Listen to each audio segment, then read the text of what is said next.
अहिंसा, संयम और तप से युक्त धर्म जिसके हृदय में वास करता है उनको देवता भी नमस्कार करते हैं। आज यहाँ पे जो बात चली, हमारे जीवन के अंदर हम किस तरह से आगे बढ़ सकते हैं, हम क्या करें, तो इस बात के ऊपर मैं एक छोटी सी बात कहूँगा। एक व्यक्ति था, आपकी तरह ही था, और प्रवचन के अंदर आया और प्रवचन के अंदर सुनता है, महाराज साहब ने प्रवचन दिया और प्रवचन का सार एक ही चीज के अंदर था, तुम्हें जैसा चाहिए वैसा देना शुरू करो। क्या था? जैसा चाहिए वैसा देना शुरू करो, जैसा आप दोगे वैसा प्राप्त करोगे।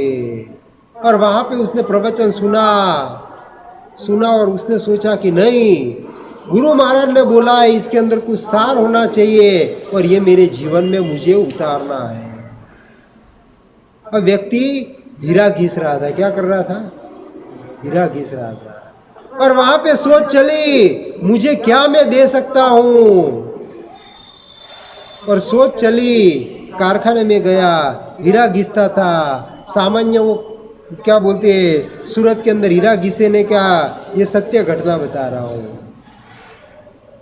अब के मैं क्या दे सकता हूं, और इतना समझ लेना, देने के लिए सबसे पहले जरूरी है प्यास।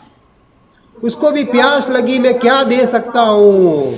और ऐसे करते करते वहां पे जो आसपास में थे सबको ऐसे बोलते थे, किसी को अपशब्द में बोलते थे, गालियां भी बोलते थे, वैसा आसपास का वातावरण था।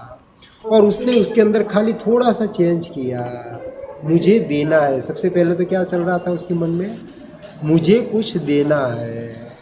और उसने कहा, जो सामने राम था तो रामला या क्या बोलते, वैसे ही नाम बोलते थे। और उसने भाई लगाना शुरू किया। क्या करा?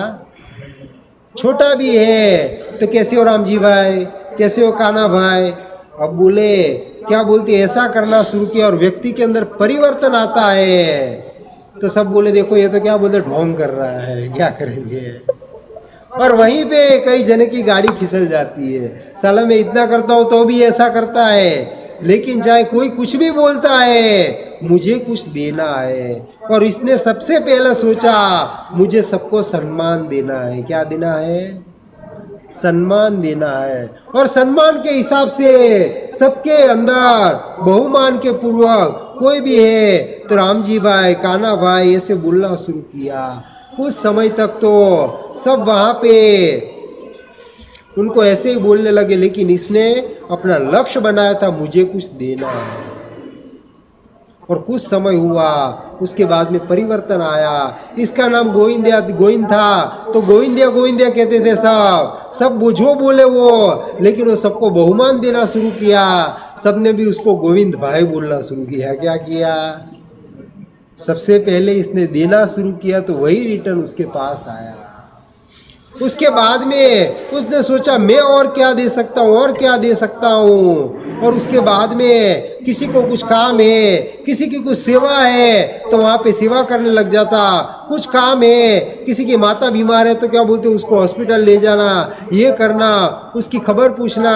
कुछ ज़रूरत है तो कि पैसे की ज़रूरत है तो 2-4 जनों से उधारी करके वैसा करके उसको पैसा देना शुरू किया।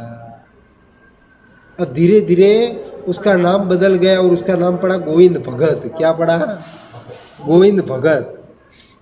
सब गोविंद भगत बोलने लग गए। और ऐसे करते करते धीरे धीरे क्या बोलते सम्मान पाते गए। और कारखाने के अंदर कोई बार मैनेजर है कुछ बोल देता है तो क्या आपको जो बोलना है बोलो, गोविंद भगत को कुछ नहीं बोलोगे।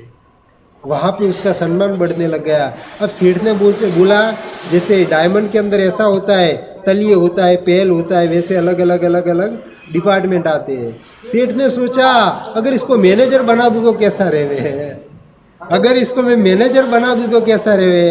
उसको हकीकत में मैनेजर बना दिया। और मैनेजर बनाया, जिस डिपार्टमेंट में उसको बिठावे तो वहाँ पे कारीगर फुल हो जाते। उसका व्यवहार कोई भी है, कुछ भी ज़रूरत है तो ये तुरंत खड़ा रहे। और धीरे धीरे वहाँ पे और कुछ भी हुए तो कोई सब कारीगर वो हो जाते हैं। गोविंद भगत को आप कुछ नहीं बोलोगे। सेठ ने सोचा यार ये अच्छा है, इसके पास में जहाँ पे वो करते हैं तो ये होता है, अगर मैं इसको कारखाना दे दूँ कि कैसा रहे, मैं इसको कमीशन पे डायमंड तैयार करवाऊँ। और ऐसा करके उसको कारखाना दिया, और कारखाना दिया, और जिसके अंदर वहाँ पे वो करा तो पूरा उसका कारखाना पैक। और धीरे धीरे क्या बोलते वो एकदम क्या बोलते आगे बढ़ने लग गया। उसके बाद में तो दूसरे की ऑफर आने लग गई, तीसरे की ऑफर आने लग गए, और ऐसे करते करते वो डायमंड के अंदर आ गए। अब वहाँ पे सोच रहा है मैं कि और के कैसे अच्छा करूँ। और सूरत के अंदर पहले सुना हुए कि क्या बोलते कारीगरों को कार भेंट में दी। उस व्यक्ति ने कारीगर का, और वहाँ पे डायमंड बाजार में भी अगर वो करता है तो उसका कोई पैसा नहीं खाएगा। नहीं, ये तो भगत आदमी है, इसका अपने को वो नहीं करना।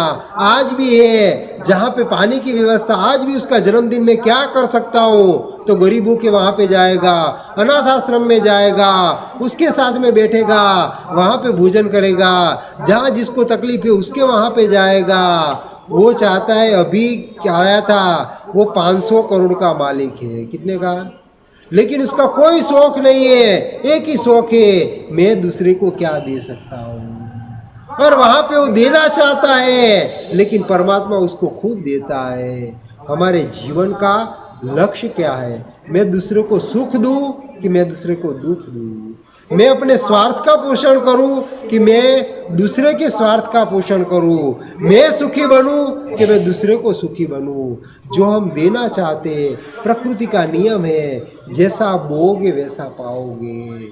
आपने गन्ना बोया है तो गन्ना प्राप्त होगा, आम बोया है तो आम प्राप्त होगा। क्या बोलते हैं, अगर नीम बोया है तो नीम प्राप्त होगा, और करेला बोया है तो करेला बोए प्राप्त होगा, और अगर धतूरा बोया है तो धतूरा प्राप्त होगा। हमारे विचारों से देखना है, हमारे व्यवहार से देखना है, हम क्या बोल रहे हैं, हमारे जीवन में हमको प्राप्त क्या करना है। हमारे जीवन को ऐसे ही जाने देना है कि कुछ दे के जाना है, कुछ अच्छा बो के जाना है, कि ऐसे ही धतूरे ना नीम ना वही बोले के अंदर हमारे जीवन को पूरा करना है। तो हमारे जीवन को मंगलमय बनाए, हमारे जीवन को श्रेष्ठतम बनाए, यही मंगल कामना परमात्मा के अभी कुछ काम करने की इच्छा। पचकान पहले पचकान ले लो, पचकान पचकान है कोई आम भी निकासना दिया છે હે ઉપવાસ સુરેગે ચોથ બતન સુરેગે અબતન કામ પીએમપી ચોમપી આરમસન માણમ કામ સામ अन्नथा वगुण ससाम पालिटन महत्तर का पाणस लेवण में आलन में अच्छा वो से। और मैं 1 मिनट के लिए टाइम लूँगा। हमारे यहाँ पे झाबा से और बड़ौदा से आए हैं हमारे सुकुमाल भाई ना, ये इनकी बात बताऊं कि इन्होंने भी परमार्थ से बहुत ट्रस्ट वो करे, और लगभग 300 से 400 बच्चे का पूरा खर्चा ही उठा रहे, और उसके बाद में उनका हॉस्पिटल भी है। और हमारे झाबा से आए हैं लाला भाई, ये लाला भाई भी थे। अभी मेरा पारने का दिन था, पारने के दिन बोला, मैंने कहा जहाँ मेरी इच्छा होगी मैं 11 लाख तुम्हारे करूँगा। इन्होंने कहा ठीक है। 11 बजे इनके पार्टनर आए, मैंने बोला आपका भी इतना ही करूँगा, तो कि ठीक है। और दूसरे फिर बाद में सुकामल भाई आए, मैंने कहा आपका भी मेरे को जहाँ योग्य लगेगा वहाँ पे आपका जितना अच्छा लगा करूँगा, तो कह की तहत थी। और वहाँ पे झाबा के अंदर गाय का शेड का, और वहाँ पे था कौन सा फूल गावड़ी, तो वहाँ पे भी लगभग 80 बाई 40 का शेड, तो के तहत थी। मैंने कहा यहाँ पूरा का पूरा गोदाम बनाना, तो के तहत थी। जहाँ पे भी है, पर सबसे बड़ा मैंने इनको एक ही बोला है कि अपना परमार्थ में, उन्होंने बोला जितना भी आपकी इच्छा है, दोनों खड़े हो जाओ, सुकुमार भाई और लाला भाई, कि जो दोनों परमार्थ के अंदर है। आज भी यहाँ पे, आज ही सुबह में दिल्ली से आए और अभी दर्शन करके निकलना था, लेकिन कहे नहीं कि आपसे वास्किफ डलवा के उसके बाद में जाएंगे, तो अभी यहाँ पे रुके हुए। तो ऐसा इनका जीवन भी खूब परमार्थ में बने और खूब अच्छे कार्य हुए, यही मंगल का।